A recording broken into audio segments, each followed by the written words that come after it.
नमस्कार, मैं हूं सुरेंद्र सरदाना और आप देख रहे हैं पंजाब केसरी। इस समय मैं मौजूद हूं इलाहाबाद की सोनी धर्मशाला में और आज हमारे साथ हैं सिरसा के पूर्व सांसद अशोक तंवर और जो आम आदमी पार्टी के शीर्ष नेता हैं और चुनाव प्रभारी भी बनाए हुए हैं और आज इलाहाबाद पहुंचे हुए हैं। तो आज हम इनसे मिलते हैं कि बदलाव यात्रा को लेकर ये हमें क्या बताते हैं। और तंवर साहब जी, आपका पंजाब केसरी में स्वागत है। हमारे देश को आजाद हुए 76 साल हो गए, लेकिन कई चीजों में हमको अभी आजादी नहीं मिली। जैसे कि सरकारी दफ्तरों में दुश्वारियां, परेशानियां, बदइंतजामियां। हमने आजादी की जंग इसलिए लड़ी थी ताकि हमारी आने वाली पीढ़ियों की जिंदगी आसान हो सके, ना कि इसलिए कि वो जगह जगह पर सरकारी दफ्तरों में धक्के खाएं, परेशानियों का सामना करना पड़े। शहीद आजम सरदार भगत सिंह जी के सपनों को साकार करने के लिए पंजाब सरकार ने फैसला किया है कि पंजाब के लोगों को अब सरकारी दफ्तरों के चक्कर नहीं लगाने पड़ेंगे, बल्कि सरकारी दफ्तर खुद चल के लोगों के घर पर आएंगे। अब सरकारी दफ्तरों के चक्कर काटने की जरूरत नहीं, बस डायल करें 1076 और सरकारी सुविधाएं अपने घर पर ही पाएं। पंजाब की भगवंत मान सरकार आपके द्वार। बहुत बहुत धन्यवाद जी, आपका भी स्वागत है। और इलाहाबाद, आपने कहा कि आज इलाहाबाद में है। इलाहाबाद दिल्ली और चंडीगढ़ से देखें तो कहते हैं ये टेल पे है। अगर नहर टेल पे है, गांव टेल पे है, तो नहर का पानी भी आखिरी में पहुंचता है। और ऐसे ही जो विकास की जिस तरीके से गति होनी चाहिए वो यहाँ पर नहीं दिखाई देती।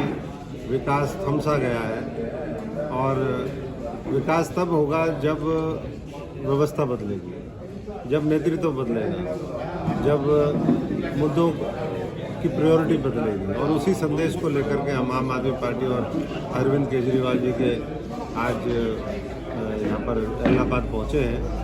और मुझे पूरा यकीन है कि इलाहाबाद के लोग आने वाले समय में जिस तरीके से दिल्ली में, पंजाब में लोगों ने अपना खुद का एक सिस्टम बनाया, व्यवस्था परिवर्तन की लड़ाई लड़ी और व्यवस्था परिवर्तन करके दिखाई, वैसे ही इलाहाबाद से लेकर पूरे हरियाणा में 2024 के अंदर।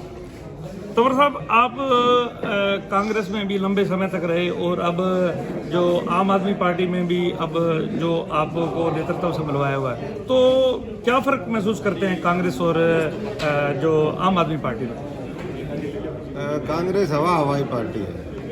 वहाँ मेरे जैसे मजदूरी करने वाले, मेहनत करने वाले बहुत कम लोग हैं और मरा शिकार खाने वाले लोग हैं।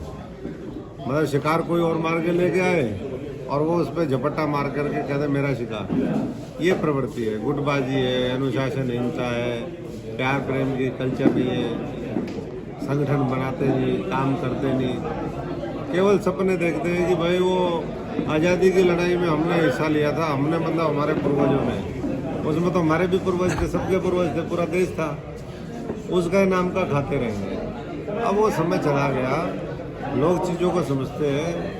आज़ादी के बाद लंबे समय तक 70 साल में से 75 साल में से अधिकतर समय उन्हीं के पास सत्ता रही।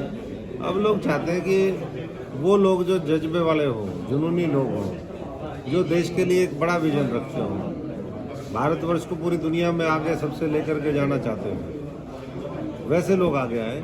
और वैसे हमारे हरियाणा में साथी जमीनी स्तर से भी तैयार करेंगे। और हरियाणा के लाल अरविंद केजरीवाल जो आम आदमी पार्टी के राष्ट्रीय संयोजक हैं, वो उसी मैं समझता हूँ कि जो सोच है उसको प्रतिबिंबित करते हैं। कल शाम को इलाहाबाद खंड के गांव तलवाड़ा खुर्द में एक रागनी प्रोग्राम था, उस पर आप बोल रहे थे कि दिल्ली में अरविंद केजरीवाल और हरियाणा में एक लाल। तो आप किस लाल की बात कर रहे थे कि कौन से लाल को चांस दिया? नहीं, हम तो ये देखिए, आज पार्टी की अगर हम बात करें तो हरियाणा के लाल अरविंद केजरीवाल भी, ये भी हरियाणा के लाल हैं, आप भी हरियाणा के लाल हैं, मैं भी हरियाणा के लाल हूँ। ये सारे लालों को भी मौका दें तो सारा एक मौका अरविंद केजरीवाल जी को और एक अपना मौका अपने आप को दें। क्योंकि अरविंद जी क्या है, वो जो हर भारत का सामान्य से सामान्य नागरिक है, उसकी सोच को लेकर के आगे बढ़ते हैं। वो कोई राजनीतिक पारिवारिक पृष्ठभूमि से नहीं है, साधारण परिवार से आगे बढ़ कर गए। तो जो उनकी विजन है, उनकी सोच है, उनकी समझ है, उसके साथ हम सब जोड़ करके अगर आगे बढ़ेंगे तो यहाँ पर अच्छी शिक्षा होगी, अच्छे अस्पताल होंगे, हमारे अच्छे आने वाले समय में रोजगार के साधन मुहैया होंगे, उद्योग धंधे आएंगे, भाईचारे के साथ आगे बढ़ सकेंगे। जो पंजाब में और दिल्ली में करके दिखाया है उससे और बेहतर हरियाणा में करके दिखाया। अभी एक बात जो सामने आती है कि दिल्ली और पंजाब में जो आम आदमी पार्टी है वो सिर्फ शिक्षा और पानी की बात करती है। तो जो हमारा सिरसा जिला है, तो मैं उसमें अगर इलाहाबाद की बात करूं तो यहाँ पर नशे ने बहुत अपना जो पैर फैलाए हुए हैं। तो इसको लेकर आप क्या कहेंगे और आपकी सरकार इसके ऊपर अगर बन जाती है तो क्या करेगी? आपने कहा कि नशे ने इलाहाबाद में पैर पसार दिए हैं, पैर फैला दिए हैं, तो नशे की टांग तोड़ देंगे। नशा चलने लायक रहेगा ही नहीं। और ये नशा इलाहाबाद में नहीं है, पूरे हरियाणा में, पूरे बॉर्डर पे बहुत आज भयंकर समस्या इसने ले ली है। आए दिन डबवाली और जो पूरा बॉर्डर का इलाका है, 2-4 नशे की वजह से नौजवानों की मौत हो रही है। और नशा माफिया वो सरकारी संरक्षण के बिना तो आगे बढ़ता नहीं है या बचता नहीं है। उसको संरक्षण मिलता है तभी वो फैलता फूलता है। ये जो पूरा माफिया राज क्रिएट कर दिया है इस हरियाणा के अंदर, आसपास के और राज्यों के अंदर, तो इसके ऊपर अंकुश लगाने की आवश्यकता है। ये कोई राजनीति का विषय नहीं है, ये आने वाली पीढ़ियों के अस्तित्व का, भविष्य का सवाल है। पीछे हरियाणा में जो जगाधरी है, यमुनानगर, यहाँ भी जहरीली शराब से कुछ लोग मरे और वहाँ आप भी बैठ के हैं, उसको लेकर के आपने कोई ऐसा कुछ एक्शन लिया? एक्शन हम तो सारे बैठ के आए, हमने उसको लेकर के प्रदर्शन किया, वहाँ पर धरना लगाया, लेकिन उसमें कांग्रेस और बीजेपी के दोनों के लोग लिप्त हैं। कांग्रेस के तो बड़े बड़े नेता जो अपने आप को कहते हैं कि हम देश चला रहे हैं, वो वहाँ वहीं पे नहीं गए, उन्हीं के सहयोगी थे वो। तो कांग्रेस और बीजेपी मिल करके ये नशा बिकवाने में लगी है, माफिया राज को बढ़ावा देने में लगी है, और यही साठगांठ जो है आज देश के ऊपर हावी हो गई है। उसी की वजह से देश जहाँ पहुँचना चाहिए था नहीं पहुँचा। ये व्यवस्था परिवर्तन में ये सारी बातें भी हम लोगों को बताएंगे कि किस तरीके से जो नापाक गठबंधन है सत्ता और विपक्ष का, उसने लोगों की समस्याओं को और ज़्यादा बढ़ाने का काम किया, बजाय उनका समाधान करने के। ये विधानसभा और संसद में नूरा कुश्ती करते हैं, बाहर नूरा कुश्ती चलती है। असलियत में ये सब लोग एक ही थाली के चट्टे बट्टे हैं और मिल करके इनके सारे व्यापार हैं, इनकी राजनीति चलती है, इनकी राजनीतिक दुकान जो है वो सजी रहती है। उस राजनीतिक दुकान का जो है वो भी पक्का ताला जो है वो आम आदमी में लगाएगा।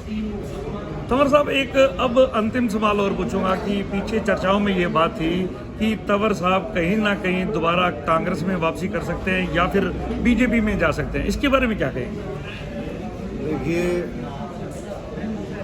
हम तो संघर्ष की राह चुनने वाले हैं। जब मैं छात्र जीवन में था तो जेएनयू में जब हम थे तो जेएनयू में कोई भी कांग्रेस का झंडा नहीं उठाता था। मैं ऐसा आदमी बना, मैं उठाऊंगा झंडा। हमने वहाँ पर स्थापित किया। कांग्रेस लंबे समय तक हम 2.5-3 दशक उस पार्टी में हमने दिए, लेकिन उनको तो बड़े बड़े भ्रष्टाचारी चाहिए, मगरमच्छ, जो उनको खुद भी कमाए और उनको भी कमवा करके दें। यही हाल दूसरी पार्टियों का है।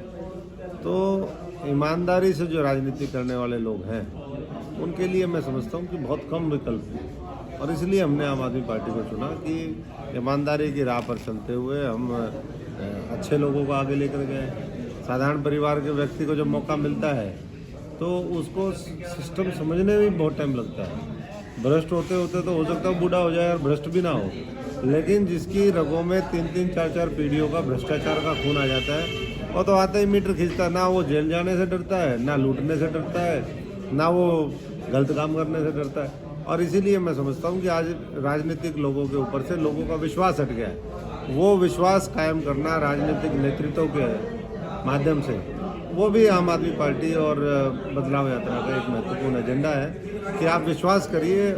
हम एक समय होता था जो सफ़ेद कपड़े पहनते थे उनको लोग बड़े इज्जत मान से देखते थे।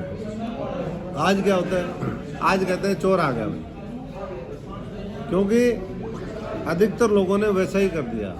लेकिन मैं फिर भी प्रदेश की जनता से, आपके श्रोताओं से कहना चाहूँगा कि आज भी जो राजनीतिक लोग हैं उनमें से 90% लोग आज भी बहुत अच्छे हैं, जिम्मेदार हैं, और उन्हीं के सारे ये इतना सिस्टम भी चल रहा है। ये जो बड़े ऊपर जो चले जाते हैं उनकी गड़बड़ी की वजह से आज हमारा देश जो है वो कंगाल है, खोखला है, पीछे जा रहा है। और इसलिए ऊपर से बदलना शुरू करें। कहते हैं ना, ऊपर से पानी ऊपर से आता है जी। तो ऐसे ही जो है ऊपर से सिस्टम अगर ठीक होगा, अगर ऊपर ही पानी गंदा होगा तो नीचे तो गंदा ही आएगा। तो इसलिए ऊपर की व्यवस्था को ठीक करें और नीचे से उसका ताकत देना शुरू करें। तो बदलाव यात्रा तब कामयाब होगी, बदलाव तब आएगा जब लोगों का उसमें सहयोग मिलेगा। तो एक एक हरियाणवी के सहयोग के लिए हम निकले हैं और वो मिलेगा हमें पूरे हरियाणा के कोने कोने में। भविष्य में महारैली भी होगी जींद के अंदर, अरविंद जी के, भगवंत मान जी के और ज़्यादा प्रोग्राम होंगे। और मैं समझता हूँ कि आज सबसे ज़्यादा प्रमुखता के साथ प्रायोरिटी पे वो आम आदमी पार्टी हरियाणा को लेगी। धन्यवाद तंवर साहब जी। तो इस प्रकार हमारे साथ अशोक तंवर जी इलाहाबाद में थे और उन्होंने हमें बताया कि किस प्रकार आम आदमी पार्टी एक ईमानदार पार्टी है और भ्रष्टाचार मुक्त शासन जो हरियाणा में देगी। और आज जो उन्होंने यहाँ पर एक बदलाव को लेकर एक यात्रा निकाली। धन्यवाद, बने रहिए। मैं हूँ सुरेंद्र सरदाना, पंजाब केसरी टीवी, इलाहाबाद।